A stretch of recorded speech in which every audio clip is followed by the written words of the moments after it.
budget, does not, the faculty senate does not receive the budget even normally, does not monitor spending. None of that piece has anything to do with the faculty senate. The safety issues that led to a death of a professor, this faculty senate has no role in that decision chain. The acquisition of Ashford University, which has been very controversial, not approved by the faculty senate has no role in that decision chain. The faculty senate has very little authority in the university, so there may be a need for more accountability and oversight, but it's not about any problem the faculty senate has created. The faculty senate has one authority. It approves new programs and degrees. I have not seen the faculty senate itself originate any new program during my period of involvement. New program and degree proposals always come from the administration, are supported by the administration, and the faculty senate approves them. I asked the president's office, in the last 5 years, has the faculty senate ever rejected a administration request for a new program or approval? No example was produced. So it is not a roadblock, and I don't know what problem this bill purports to solve. Also, the Senate has no authority to change the decision chain.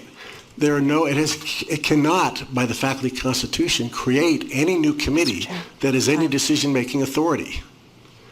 Oh, go ahead. So I guess I'm done. If you can conclude, or yeah. So I think this doesn't solve any real problem. But I do think that the vast expansion of administrative expenses has to do substantially or considerably with the creation of new programs and degrees.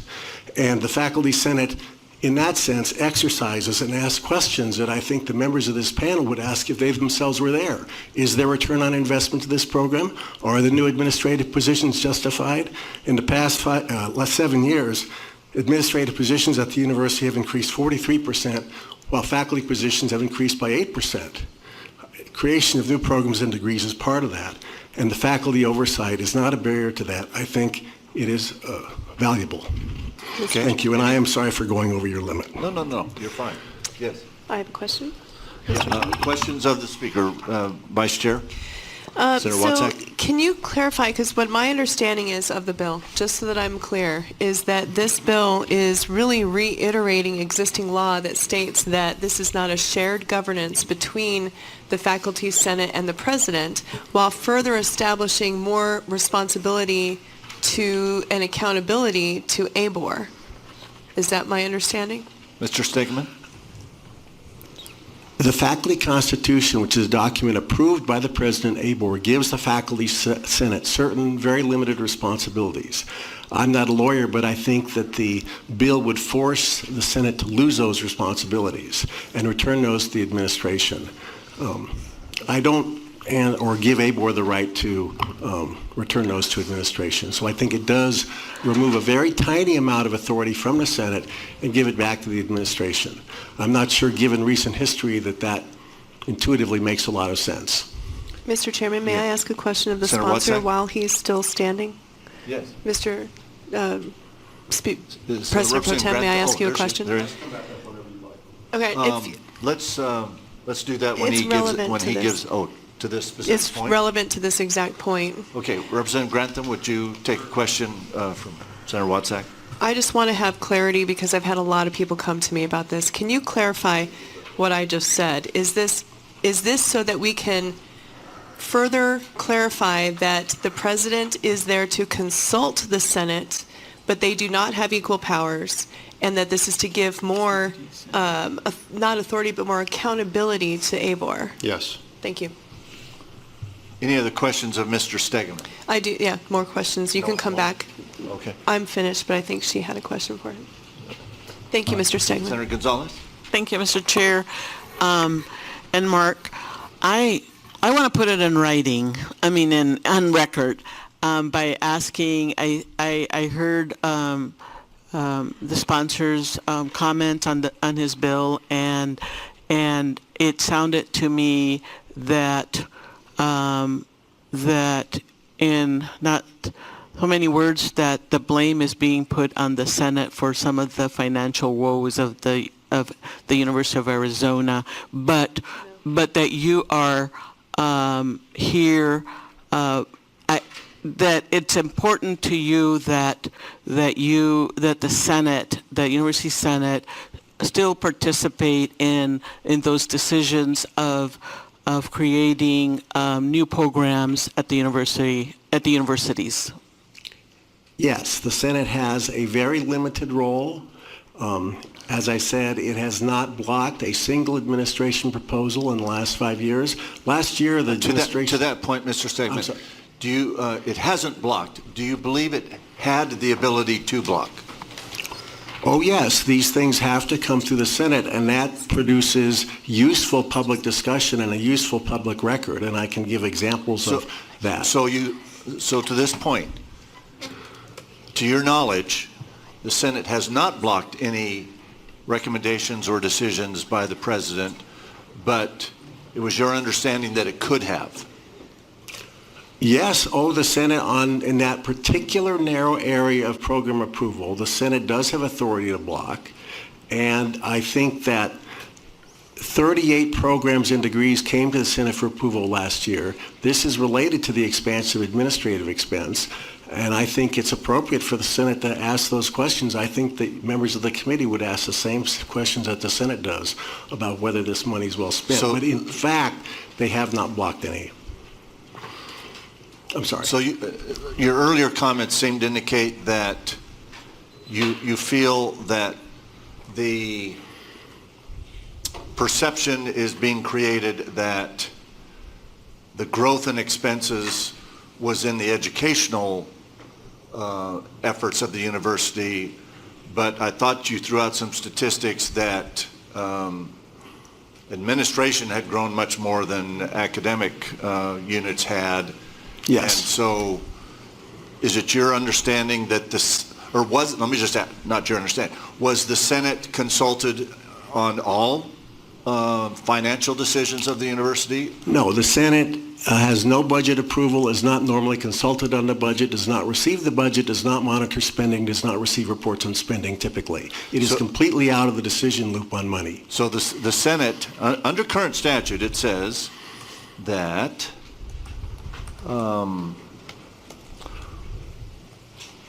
with the faculty members of the university through their elected faculty representatives, or this is part of the board approves,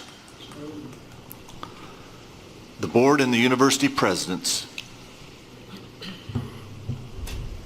approves, trying to read back into the original language without all the strikes, but it was basically that the faculty representatives shall share responsibility, there it is, shall share responsibility for academic and educational activities and matters related to faculty personnel. So that's what you have been doing, essentially? Yes, I think that the Faculty Senate's current role in approving programs and degrees is an implementation of that language. I would say yes. Mr. Chairman, and you have approved the ones that have been brought to you and have not rejected any? The President's office could not provide a single example of rejection in the last 5 years. I was there all of last year. 38 came forward. 38 were approved. 36 of those 38 were approved without any delay.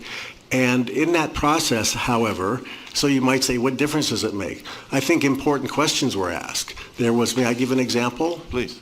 Of the useful public records role of the Senate. So in December, a program came forward, request came forward for a global MD. And this is all in the publicly posted record. The global MD involves sending students to Australia for the first 2 years of their medical training. They do not get a U.S. accredited medical degree. Then they're expected to come back, take the exams to get a U.S. degree, plus an additional exam required for people who have foreign medical degrees, and then try to get a residency in the U.S.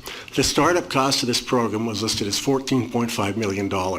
So the senators asked questions that I thought were very reasonable, such as how many students are going to want to go to Australia for 2 years to get a program that may not be optimal for the U.S. market? How many of those students are going to want to come back?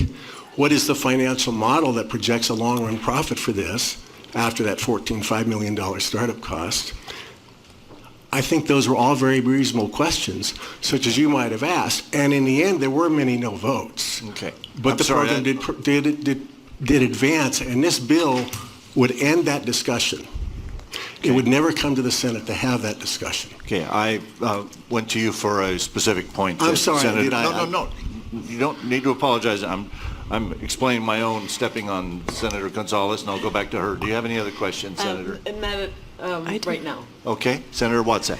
So, thank you, Mr. Chairman. Mr. Stegeman, can you tell me, so if somebody wants to start, or if faculty in colleges want to start a degree, they craft it, it moves up through the faculty senate, and then gets approved by the administration. So, is that correct? Is that how the process runs? Well, it usually starts in a college, which is a dean decision, which is an administrator, and then it moves through a committee structure, which includes both faculty members and administrators, and then at the end of that process, before it goes to ABOR, it comes through the faculty senate.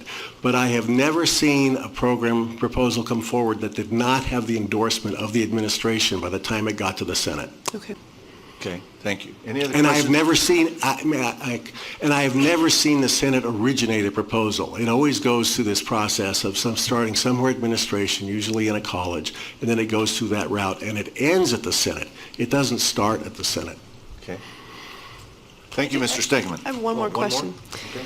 What was the size of the faculty senate when it first started, and what is the size of the faculty senate today? Mr. Stegeman. I do not know the answer to the first question. The size today, I think, is in the low 70s. Okay. And that's mostly elected representatives, but it includes some administrators. President Robbins and the provost are members of the faculty senate by the Constitution, but it's mostly elected faculty members. Okay, and one more follow-up, Mr. Please. Chairman.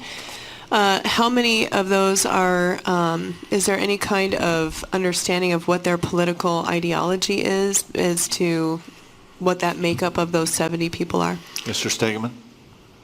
There is no political litmus test for being in a Senate.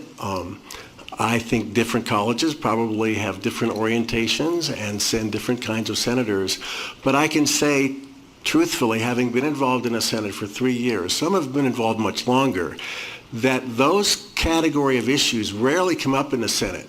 And that's precisely because they rarely come up in this question of program approvals. So I think the questions that exist about the ideology and curriculum are mostly questions that arise at the college level. The Senate is not approving curriculum. The Senate is not denying curriculum. Those are mostly not Senate level issues. Okay, and just one final question. Can you tell me, do you have to be a faculty member in order to be in the faculty senate, or can you be retired? Can you just be a community leader? What is the general makeup? What is the criteria for being a faculty senate So member? the current rules in the Constitution would not allow a community leader. There are retired faculty there. Mm-hmm. There are staff members there, which are, employees of the university, but not necessarily faculty, not faculty.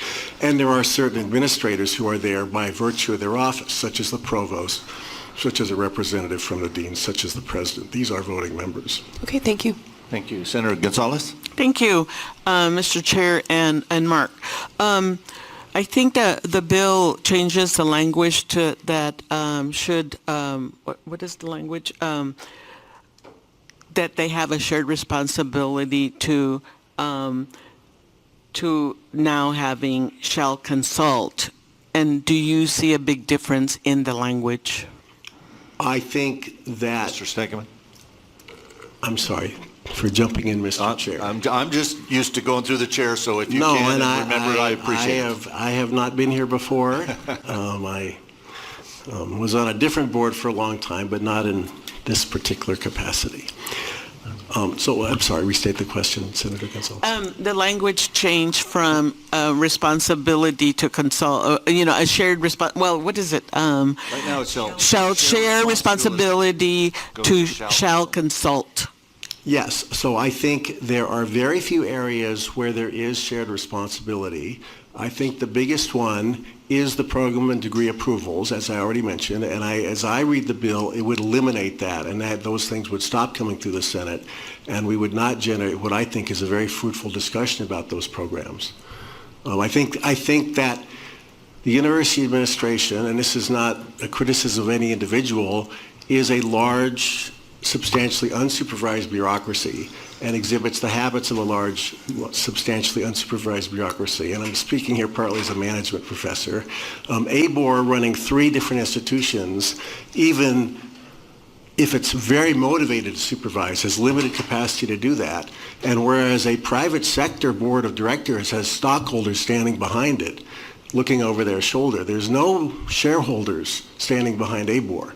The university governance system is highly insular and lacks accountability, in my opinion.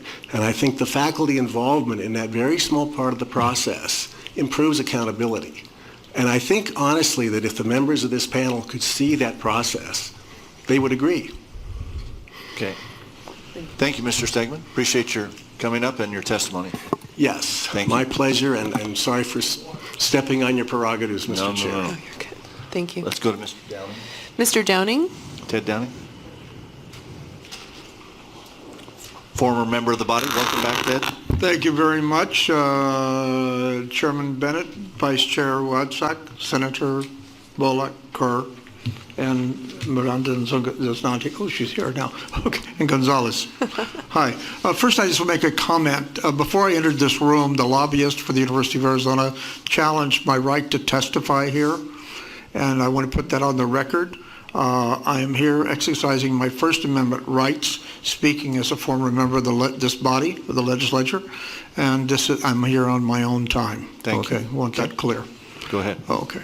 I'm Ted Downing, a former legislator back in the Pleistocene, if you go back far enough. And my lifelong struggle has been against corruption, mismanagement, and is relevant to this bill. And I'm going to take you back, I'm going to pull the curtain back and show you why this bill's here in the first place. Can you do that in 2 minutes? If I could have 3, I think this is real important because it gives you the legislative background you haven't heard. We'll squeeze 3 in, but we might not have too many Okay, questions. all right. I'll move to that area. Okay. In 1992, I was president of the State American Association of University Professors. I was working on this, what became this bill, with members of the body. And they created a bill and this particular bill would gut that. You know that already. I can explain why. I won't go back into the statutes, but I think it's valuable to read the bill itself. It has that shared responsibility in academic, educational, and faculty affairs, but there's more to it. It obligates, and the word is shall, the faculty to elect, for its elected leaders to participate in government policy making and in the governance and policy making of the university. It's an obligation that intentionally left out that phrase, subject to the president and the Board of Regents. It's not there. That's the 3rd sentence. I went through this bill over and over and over again. The bill had strong bipartisan support. We only had 2 opposing votes out of both the House and the Senate, and Governor Symington signed it. Now, why did that happen? What was going on? It wasn't up and left. It wasn't right and up and down and left and right. Something else. Let's dig a little bit deeper so that the members and you and the senators understand what was going on here. Under state law, the regents have built a firewall of exemptions to block legislative oversight.